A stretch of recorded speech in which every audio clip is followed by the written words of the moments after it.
नमस्कार, मैं अशोक व्यास हूँ। कार्यक्रम का नाम वाइड एंगल विद अशोक व्यास है। बात की शुरुआत करता हूँ मैं जोधपुर के शायर शीनकार निजाम जी के शेर से, जिसमें वो कहते हैं, तेरी आंखें खुदा महफूज रखे, तेरी आंखों में हैरानी बहुत है। हैरानी शब्द को लेकर अगर मैं अंग्रेजी में क्यूरियोसिटी शब्द की तरफ बढ़ूं, तो if you are curious to learn then only you will learn. And I have come across very few people who are sort of so much curious about knowledge that they would study management, they would study pharmacy, they would study law, they would also teach, they would study something related to education. So, someone who did MBA in marketing with me, he has been head of pharmacy department for Lachu College, Jodhpur. He has also led a university as vice chancellor. Of course, his forte has been law also. So we'll try to understand what is it that helps us in sustaining our curiosity. And let me take the pleasure of welcoming Professor Dr. BP Nagurji. Nagurji, welcome. Namaste. तो बड़ी बड़ी बातें करने के पहले छोटी बातों से शुरुआत करते हैं। आपको याद आता है कि या तो आपके पिताजी या कोई ऐसा टीचर जब आप छोटे थे, उन्होंने आपको कोई बात सिखाई और उनका सिखाने का स्टाइल ऐसा था कि आपको आनंद आया उसमें? धन्यवाद अशोक जी, आपसे हमेशा बात करके बड़ा अच्छा लगता है और हम और आप बहुत लंबे समय से जुड़े हुए हैं। मेरे ख्याल से जब मैं एमबीए कर रहा था, ये 84 से 86 की बात है और आप 85 से 87 उस समय आप एमबीए कर रहे थे। और कुछ जोग संजोग या कह लें प्रारब्ध होता है, तो कुछ और लाइक माइंडेड फ्रीक्वेंसी होती है, तो अपन लोगों का एक कनेक्ट रहा और शायद वही कनेक्ट अपने को एक दूसरे को कनेक्ट कर रहा है। ये जो आपने बात कही कि हमारे पिताजी का कोई इम्प्रेशन पड़ा, तो आपको बताना चाहूंगा कि 8वीं तक जो हमारी पढ़ाई हुई वो हनुमंत स्कूल में हुई। 9th से हमको सब्जेक्ट लेना था और बड़ी मतलब विचित्र चीजें होती है। तो हनुमंत स्कूल हमारे घर की थी, घर की मतलब मेरे फादर उसमें मैनेजमेंट कमेटी में मेंबर थे। अग्रवालों की स्कूल होती थी, समाज की स्कूल चलती थी जोधपुर में। अग्रवालों की स्कूल थी, माहेश्वरियों की स्कूल है ना, ये जो ओस वालों की स्कूल सरदार स्कूल होती थी, ब्राह्मणों की स्कूल पुष्टिगिरी स्कूल होती थी, मालियों की स्कूल सुमेर स्कूल होती थी और समाज के लोग ही विद्यार्थियों को पढ़ाते थे। पढ़ाई का कोई बहुत ज्यादा इधर चलन नहीं था। तो 8वीं के बाद में 9th में सब्जेक्ट लेने का प्रश्न आया, तो घर में कहा कि भाई अपने सब क्या है कि घर में डॉक्टर है तो बायोलॉजी लेते हैं। तो हम जाकर के हनुमंत स्कूल में बायोलॉजी लेकर के बैठ गए, बायोलॉजी की क्लास में चले गए। फिर लोगों ने कहा कि नहीं नहीं बायोलॉजी क्या है यार, डॉक्टरों की कोई लाइफ होती है क्या? कुछ नहीं, अपने तो सीए करना है। तो जाकर के हम कॉमर्स में बैठ गए। दूसरे दिन कॉमर्स में बैठ गए। तीसरे दिन महेंद्र सिंह जी चौहान जो हमारे प्रिंसिपल होते थे, उन्होंने बुलाया कि बद्री क्या कर रहा है? तो मैंने कहा साहब कॉमर्स कर रहा हूँ। अरे यार कॉमर्स उमर्स छोड़, कुछ नहीं, अपने को तो मैथ्स इंजीनियर बनना है। हम जाकर के मैथ्स में बैठ गए, इंजीनियरिंग में बैठ गए। अब इंजीनियरिंग में बैठ गए और स्कूल जो है पहले यहाँ अग्रवाल न्यातिन और खांडा पलसा में चलती थी, बाद में वो चली गई शास्त्री नगर। और शास्त्री नगर हम टेम्पो से स्कूल जाते थे। श्याम जी माठ साहब हमारे होते थे हिंदी के टीचर, वो हमको टेम्पो में बैठा करके और स्कूल ले जाते थे।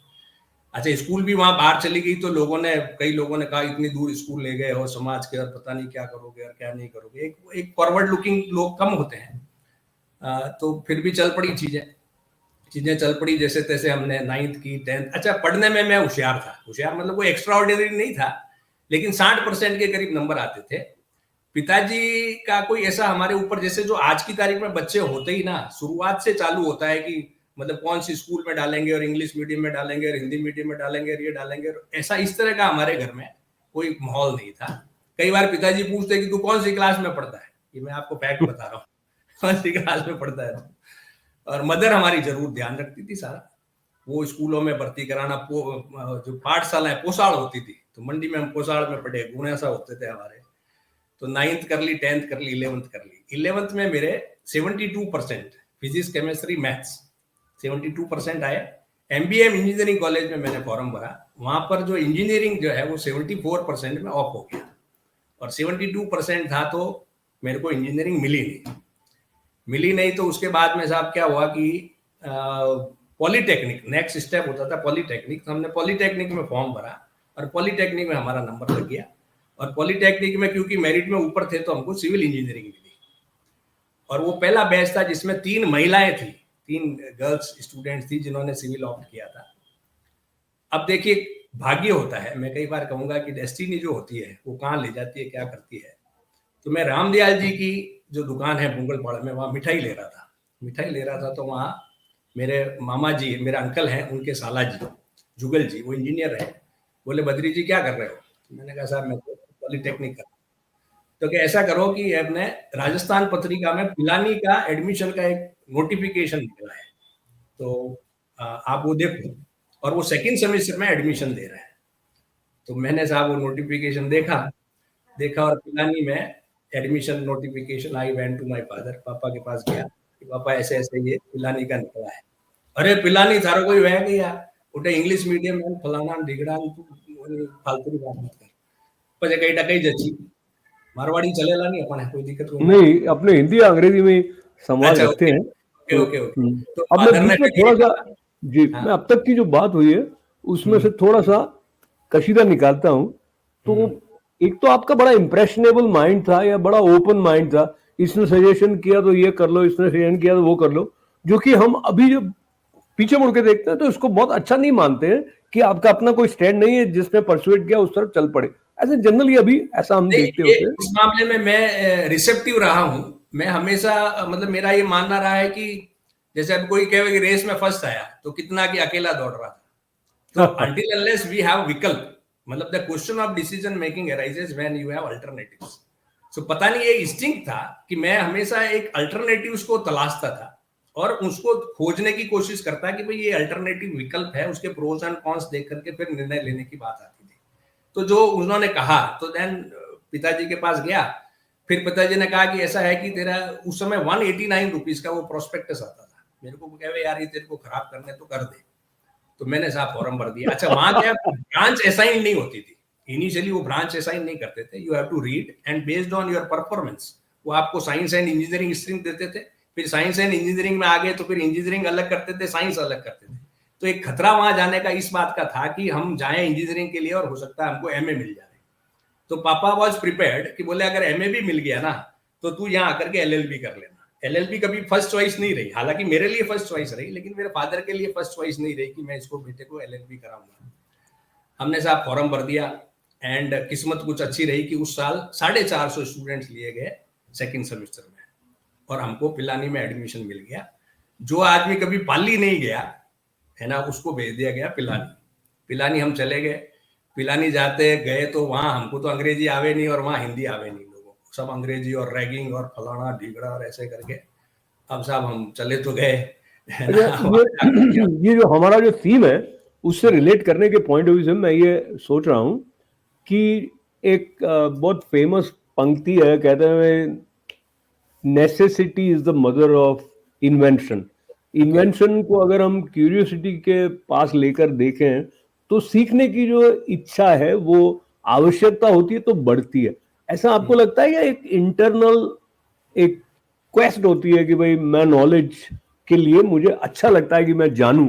आप अपने को कहाँ देखते हैं, खास करके जब आप ये नए एनवायरनमेंट में आ गए हैं जहाँ पे कि अंग्रेजी लोग ज्यादा हैं, तो हमको पर्सनैलिटी वाइज भी एक कॉम्प्लेक्स आने लग जाता है कि भाई मेरे से तो बोल ही नहीं जा रही है। वो वाला जो एक फेज था उसको थोड़ा बताइए। नहीं, वो ये जो आप कह रहे हैं ना सर, तो उसमें क्या था अशोक जी, हमारे साथ में क्या था कि हम फिजिक्स केमिस्ट्री मैथ्स हमारी बड़ी स्ट्रांग होती थी, तो फिजिक्स केमिस्ट्री मैथ्स वगैरह में तो हम बनाते थे ए ग्रेड और अंग्रेजी में हम बना लेते थे सी ग्रेड। और जो अंग्रेजी वाले जो होते थे उधर साउथ के वगैरह, वो अंग्रेजी में तो लाते ए ग्रेड और फिजिक्स केमिस्ट्री मैथ्स में लाते सी या बी ग्रेड या डी ग्रेड। तो हम हमेशा उनसे आगे ही रहे। अच्छा, खाली एक लैंग्वेज अपने हिसाब से ठीक है, एक लैंग्वेज तो अपने एक्सप्रेस करने की बात है, लेकिन जो बेसिक इंटेलेक्ट है, मतलब जैसे अब फिजिक्स है, केमिस्ट्री है, मैथ्स है, इसमें हमारी जो पकड़ रही ना साहब, इसमें जो वी वर वेरी स्ट्रांग, जो हमारी स्कूल में जो स्कूलिंग हुई वो बड़ी अच्छी थी। तो लिहाजा हमको पहले सेमेस्टर में हम पढ़े, मतलब सेकंड सेमेस्टर, उसके हिसाब से हमको साइंस एंड इंजीनियरिंग स्ट्रीम मिल गया।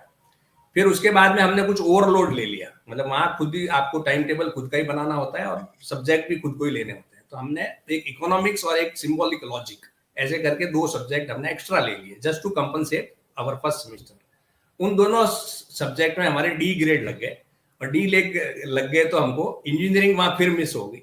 तो सेकंड जो चांस होता था, सेकंड जो चॉइस होती थी वो फार्मेसी थी, तो हमने फार्मेसी भरा और फार्मेसी मिल गई। अब फार्मेसी मिल गई तो साहब हमको फार्मेसी कुछ आवे ही नहीं।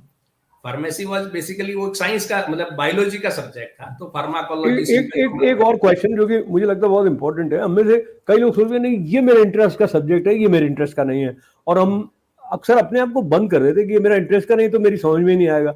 आप बिल्कुल उस जगह पर खड़े थे, फार्मेसी आपके इंटरेस्ट का नहीं था, लेकिन अब मुझे पता है कि आप फार्मेसी के हेड रहे हैं, तो ये जो यात्रा रही और नेचुरली आपको ग्रेजुअली उस सब्जेक्ट में इंटरेस्ट आने लगा होगा, Yes. उसमें आप प्रोफेसर को क्रेडिट ज्यादा देते हैं या सेल्फ स्टडी को ज्यादा क्रेडिट देते हैं, जो आपकी क्यूरियोसिटी डेवलप हुई नहीं, अब फार्मेसी उसमें के क्या लिए? हुआ अशोक जी की, एक वो फिर क्योंकि अब चले तो गए थे, चले तो गए तो कमिंग बैक तो था नहीं कि अब गए तो घर वालों ने सबने मना किया, गया क्यों, अब गया क्यों तो एक इज्जत का भी सवाल हो गया।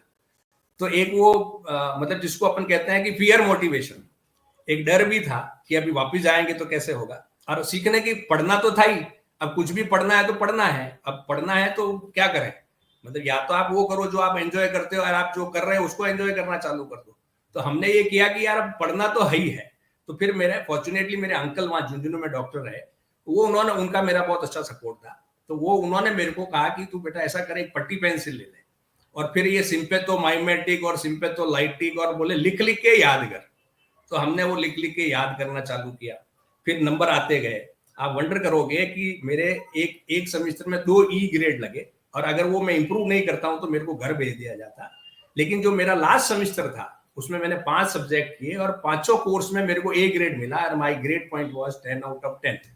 ये 10 में से 10 में ग्रेड पॉइंट एवरेज लेकर के निकला। हालांकि उसकी भी बड़ी मजेदार स्टोरी है, जब मैंने यहाँ लॉ में एडमिशन लिया तो मैंने वो मेरी ग्रेड कार्ड वहां लगा दिया, तो लास्ट वाले में ए, तो वहां मेरे को उसने कहा कि आपके तो सारे एब्सेंट है इसमें।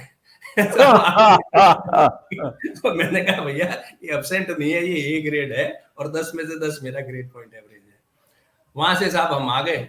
अच्छा, वहां ये था कि भाई अब फार्मेसी मिल गई तो pharmacy is a very good branch, ऐसा करके मेरे पिताजी को, क्योंकि हमारा जो मार्केट अपने आप हमारे घर आए हुए हैं, तो जो जालोरी गेट की बारी, वहां पर आसपास सारा मेडिकल मार्केट था, तो वहां सब लोगों ने कहा कि वकील साहब इसको बहुत अच्छी ब्रांच मिली है और अपने को अपन एक जोधपुर में एक फैक्ट्री डालेंगे, फार्मास्यूटिकल एक यूनिट डालेंगे।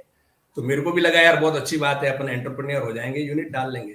तो लिहाजा मैंने IDPL, Indian drugs and pharmaceutical limited, Rishikesh, जो कि वीरभद्रा, हरिद्वार और ऋषिकेश के बीच में वीरभद्रा जगह है, तो गवर्नमेंट ऑफ इंडिया के 5 प्लांट होते थे, अब तो सब बंद हो गए लगभग। तो वो दैट वाज एंटीबायोटिक प्लांट, और वहां फर्मेंटेशन से एंटीबायोटिक बनते थे। 4000 की टाउनशिप थी, 4000 लोगों की, और गंगा के किनारे वो प्लांट था। It was a very good plant. So there I work for 1 year. फिर मैं आ गया थियो फार्मा फालना में, यहाँ पर एक मतलब एक स्मॉल स्केल यूनिट थी, तो वहां से हमको अप्रूवल लेना होता है, approval as a manufacturing chemist, जिससे कि हम हमारे सुपरविजन में मैन्युफैक्चरिंग कर सकें। तो वो अप्रूवल लेने के लिए मैं यहाँ आ गया। इस बीच में ये लाचू कॉलेज में फार्मेसी खुलता है। अब आप देखिए कैसे डेस्टिनी होती है, पता नहीं जैसे मेरे लिए ही खुला हो। तो लाचू कॉलेज में निकला और डिप्लोमा चालू हुआ, तो मेरे अंकल ने वो एडवर्टाइजमेंट मेरे को भेज दिया, बोले बद्री ये खुला है, तू अप्लाई कर दे। मैंने अप्लाई कर दिया और मथुरादास जी माथुर, जो कि लाचू जी के बड़े भाई, ये जोधपुर का, मतलब जोधपुर को बहुत बड़ी देन है मथुरादास जी माथुर ने, उन्होंने जो लाचू कॉलेज बनाया, लाचू जी उनके यंगर ब्रदर थे, उनकी मेमोरी में इन्होंने कॉलेज बनाया। Originally it was A science college, और 83 में फार्मेसी इन्होंने चालू किया। तो मैंने वो अप्लाई कर दिया। अप्लाई करते ही वो तो ही वो सो हैप्पी कि कोई जोधपुर का जाया जन्मा लड़का है और वो फार्मेसी करके आया हुआ है। तो मैं इंटरव्यू के लिए कोई तैयारी करने लगा, फिर मेरे को लगा कि यार क्या तो चलते हैं। आई जस्ट वेंट देयर, वहाँ गया, और वहाँ जाते ही मेरे को बोला कि बेटा अपने को तो फार्मेसी एस्टेब्लिश करना है। अच्छा, वो हमारे दादाजी के साथ फ्रीडम फाइटर वगैरह रहे हुए, तो इमीडिएटली टोल्ड मी कि आप हमारे को फार्मेसी चालू कर दो। तो आप वंडर करेंगे अशोक जी, उस समय मतलब 8 सब्जेक्ट, 1 साल का डिप्लोमा होता था, 8 सब्जेक्ट होते थे, 8 में से 5 सब्जेक्ट मैं पढ़ाता। एक हमने पार्ट टाइम जगमोहन जी माथुर ट्रिनिटी हॉस्पिटल के जो मालिक थे। अभी मैं आपको रोक रहा हूँ वापस से, क्योंकि जो बात आप बता रहे हैं वो बहुत ही महत्वपूर्ण है, और उसके साथ साथ जो एक समानांतर बात चलती है, जो मन के साथ संबंध यूं रखती है कि आपकी सीखने की जो कैपेसिटी है उसको बढ़ाने में क्या क्या चीजें मदद करती हैं। जैसे कि अभी आप फार्मेसी सीख कर आए ही थे, वहां से पढ़ के आए थे, और जैसे आपने बताया ई ग्रेड से ए ग्रेड तक आप वहां पहुंचे, तो ये, और थोड़ा सा आपने टेक्निक बताई कि वो लिख लिख कर याद करने वाला था। But in addition to that, आपको क्या लगता है, क्या चीज है जो एक स्टूडेंट को हेल्प करती है ताकि उसका जो नॉलेज के साथ रिलेशनशिप है, सीकिंग नॉलेज, उसकी इंटेंसिटी, उसकी शार्पनेस बढ़ाने में क्या मदद करता है? इसको मैं यहाँ भी ले आता हूँ, फिर आप जोधपुर में पढ़ाने भी लग गए, तो एक अभी कुछ ही साल पहले तो स्टूडेंट था बीपी नागौरी, फिर अब वो टीचर है, तो उसको स्टूडेंट की साइकोलॉजी भी पता है कि इसको मैं कैसे डेवलप करूं कि इसको फार्मेसी इंटरेस्टिंग लगे। तो इस पॉइंट ऑफ व्यू से थोड़ा अपना जो एनालिसिस अंडरस्टैंडिंग शेयर। वही आपको उस समय क्या हुआ था कि ये जो डिप्लोमा 1 साल का डिप्लोमा था, तो उस समय सारे जितने लोग आए थे ना, वो सब बड़े बड़े उम्र के लोग आए थे। मतलब जैसे बीएससी करके लोग आए, एमएससी करके लोग आए, तो मेरे लिए बड़ा मतलब डिफिकल्ट था। एक तो मैं तो जस्ट कॉलेज से निकल करके लेक्चरर बन गया था, और बड़े बड़े लोग आए। अच्छा, आप वंडर करेंगे, मेरी मामी जी है ना, फर्स्ट बैच में मेरे जो मामा जी हैं, रियल मामा जी, वो सोजत में डॉक्टर रहे, उनकी मिसेज, उन्होंने एमएस यूनिवर्सिटी बड़ौदा से बीएससी कर रखा था, तो उन्होंने भी अप्लाई कर दिया। उनको ये नहीं पता कि मैं यहाँ लाचू कॉलेज में लगा हुआ, मेरे को ये नहीं पता कि उन्होंने अप्लाई किया है। तो वो उनका एडमिशन हो गया और मैं उनका टीचर बन गया क्लास में। क्लास में तो यस सर बोलना पड़े, और घर में आते ही कि क्या है, नागू बोलती थी मेरे को कि क्या है नागू, तो क्या करता रहता है ऐसा करके। सो वो हमारा एक फेज चला। एक यहाँ ये कमलेश मुथा करके था, जो बाद में यहाँ जो ये उमेद हॉस्पिटल में वो उसका अधीक्षक बना, वो हमारा उस जमाने का स्टूडेंट। और ऐसे करके बड़े बड़े स्टूडेंट। अच्छा, वो सेशनल होते थे तो लड़के एग्जाम भी लेते, हम उसको कैसे टैकल करें, लड़कों को कैसे टैकल करें, बड़ी उम्र के लड़के, है ना। तो हम वो लगे रहे, चलते रहे। अपना बेसिक इंस्टिंक्ट जो था, मतलब दिमाग लगाता था कैसे उनको टैकल करना, कैसे सीट सेट करना, नहीं करना, ऐसा करके चीजें हमारी चलती रही। अच्छा, सामान हमारे पास कुछ था नहीं, तो हमने पहले एक डायरी ली। उस डायरी में जैसे फार्माकोपिया में से जैसे केमिकल्स क्या चाहिए, तो हमने केमिकल्स की लिस्ट बनाई।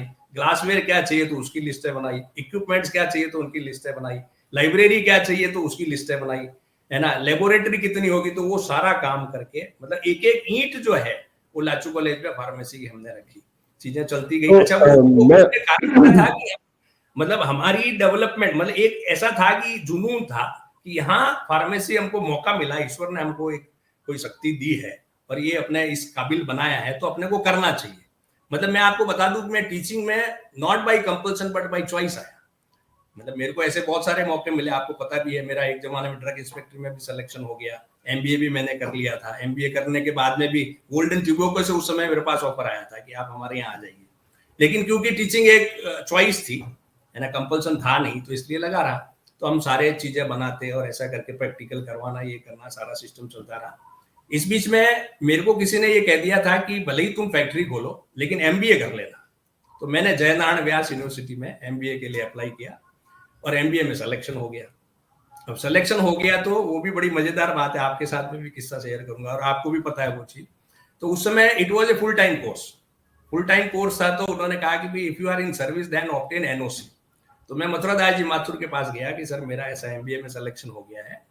तो बोले क्या करना है? मैंने कहा साहब आप एनओसी दे दो तो मैं कर लूंगा। तो बोले तू दोनों कर लेगा, पढ़ा देगा और पढ़ भी लेगा? मैंने कहा कर दूंगा। तो he has given me NOC. और to be on safer side, मैंने अपना ही सैलरी सर्टिफिकेट वहां फीस के साथ में, मतलब फीस के लिए जो फॉर्म भरवाते हैं उसके साथ में लगा दिया। अब वो एडमिशन हमारा हो गया। तो सुबह 7:30 से लेकर के 12:30, ये तो मैं आपको पता है सुबह अपनी क्लासेस लगती थी ओल्ड कैंपस में, वहां तो मैं पढ़ने जाता। और 1 बजे से लेकर के 6 बजे तक लाचू कॉलेज में आकर के हम क्लासेस लेते। मतलब वो टाइम टेबल उस तरह से हो गया था। अच्छा, जो स्टूडेंट्स भी थे तो वो पार्ट टाइम रूप में आते थे, दुकानें वगैरह थी तो वो मतलब उनके लिए भी कंफर्टेबल था कि आप दोपहर में आ जाए। तो ऐसा करके हमारा ये पूरा सिस्टम चला। अच्छा, फिर क्या हुआ कि किसी ने हमारी शिकायत कर दी कि आपका ये फुल टाइम कोर्स है और नागौरी जी तो वहाँ काम भी कर रहे हैं। तो मेरे को वो वीसी के पास केस गया। तो उन्होंने कहा कि आप तो ये सर्विस में हो और आप कर रहे हो। तो मैंने कहा साहब आपने एनओसी मांगा और मैंने एनओसी दे दिया। तो आपको भी याद होगा उसके बाद में उन्होंने कहा कि if you are in service then obtain relieving certificate.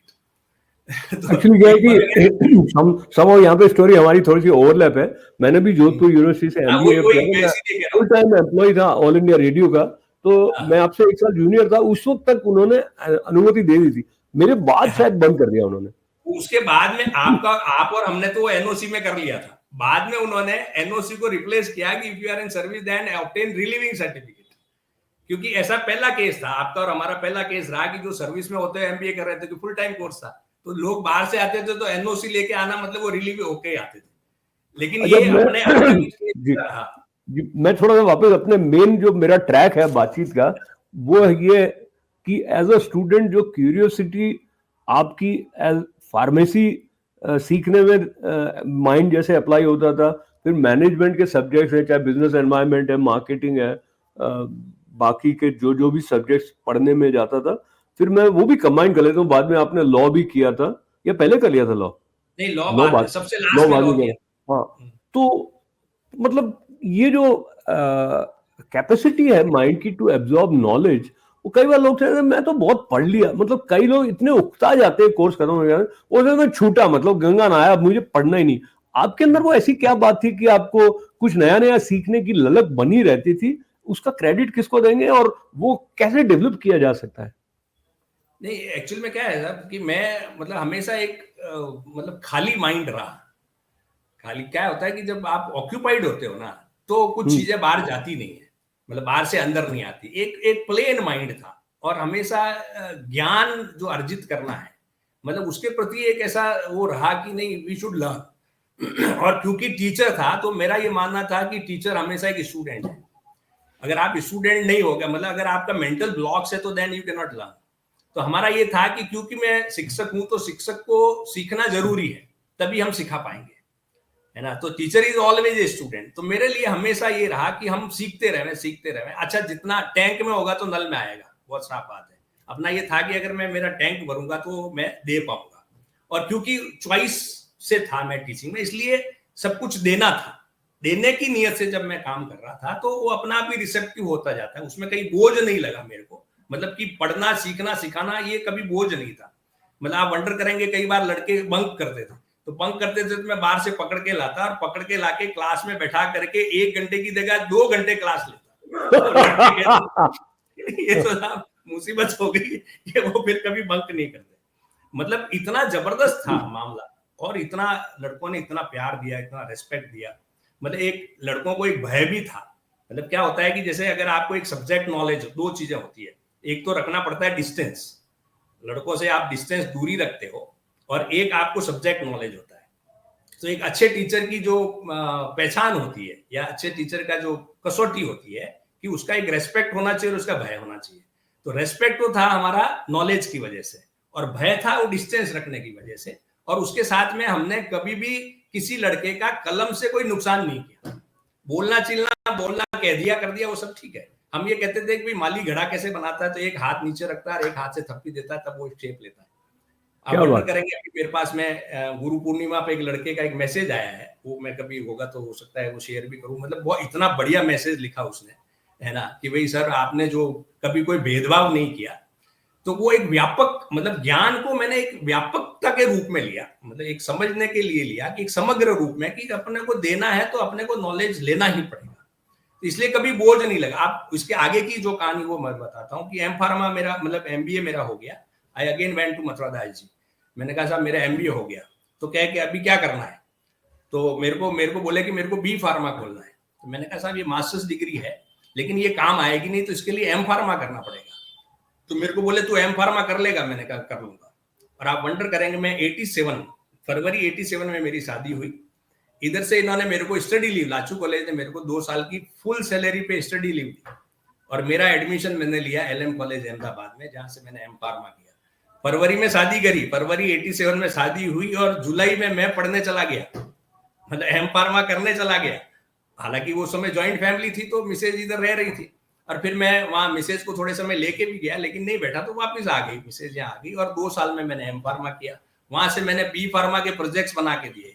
Mathura Das जी को लैब्स के, कितनी लैब्स चाहिए, कितनी अपने इक्विपमेंट्स कौन से चाहिए। और यहाँ पर हमने एक रामायण शो किया, रामायण शो करके, टिकट बांट करके और पैसे कलेक्ट करके, और हमने यहाँ लेबोरेटरीज वगैरह बनाई। 87 में वापस आया, वापस आते ही हमने बी फार्मा खोल दिया, बी फार्मा खोल दिया। अच्छा, वहां पर हमारे लैब में एक लड़की थी, वो she was MSc in chemistry doing PhD in pharmaceutical chemistry, और मेरा था M pharma in pharmaceutical chemistry.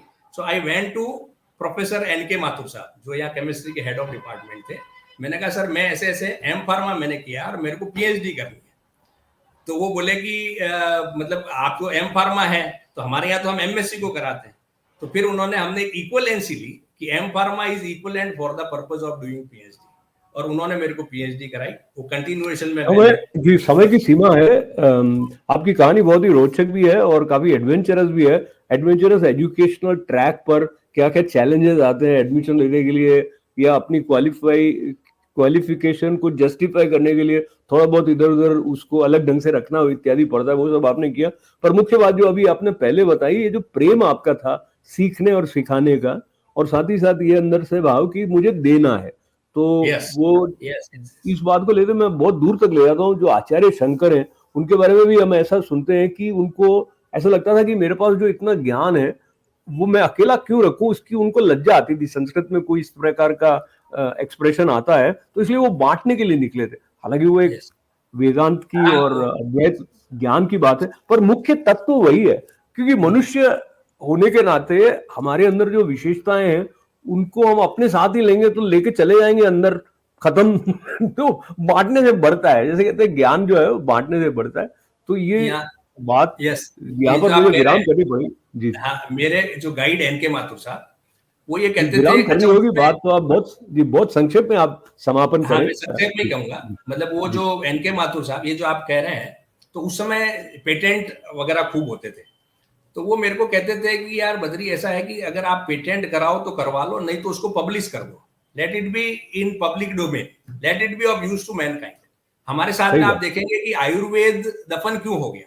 मतलब आयुर्वेद में ऐसे ऐसे नाड़ी वैद्य थे जो प्रदानशील नाड़ियां होती थी तो धागा बांध करके बता देते, लेकिन क्योंकि आयुर्वेद शेयर नहीं किया गया इसलिए आयुर्वेद इतना प्रचलन में नहीं आया। तो मेरा ये मानना है कि अगर वही जो आपने कहा है कि अब आप चले जाएंगे, अच्छा जब शाश्वत जब होते हैं ना सर, मतलब चीजें तो चलती रहेगी, आप नहीं करोगे तो ऐसा जैसे सेब नीचे गिरा तो न्यूटन ने कहा कि गुरुत्वाकर्षण से गिरा, लेकिन उसके पहले भी सेब नीचे ही गिर रहा था। तो नॉलेज तो अपनी जगह काम करेगा ही करेगा। आप दोगे तो आप एक निमित्त बन जाओगे, लेकिन आप ये कह रहे हो कि मैंने ही किया तो वो ऐसा होता नहीं है। तो शायद कहीं न कहीं हमारा नहीं शेयर करने में कहीं न कहीं अहंकार आड़े आता है। वो अहंकार जो होता है वो अपने को लगता है वो रोकता है। तो ये कुछ मतलब आप कहिएगा कि ट्रेड्स रहे, कुछ संस्कार ऐसे घर के हमारे ऐसे पड़े जहां हमने हमेशा देने की नियत से काम किया। और एक अच्छी बात मैं ये थी अब आपको धन्यवाद देना चाहता हूँ कि अभी भी आपने पूरी उदारता से सारी ये यात्रा अपनी जो बांटी है, उसमें मैं वो पुनः याद करते हुए कि विद्या ददाति विनयम और विनयम ददाति पात्रता। तो विनय है तो विद्या प्राप्त करने की जो पात्रता आपकी रही, उसको जिस तरह से अप्लाई आप कर पाए उसके बारे में जानना हमारे लिए प्रेरणा का स्रोत भी है, आनंद की बात भी है। तो बीपी नागौरी जी का धन्यवाद करते हुए हम सब जहां भी जिस स्थिति में है, ये जो सीखने की जो एक जिज्ञासा, एक जो क्यूरियोसिटी है वो बनी रहेगी तो हमारे लिए जीवन और अधिक आनंद पूर्ण हो जाएगा। आपका बहुत बहुत धन्यवाद, बहुत बहुत मंगल कामनाएं। हमारे साथ जुड़ने के लिए सभी दर्शकों का आभार, अनुमति दे। सर्वे भवन्तु सुखिनः, सर्वे सन्तु निरामया, सर्वे भद्राणि पश्यन्तु, मा कश्चित् दुःख भाग् भवेत्। धन्यवाद।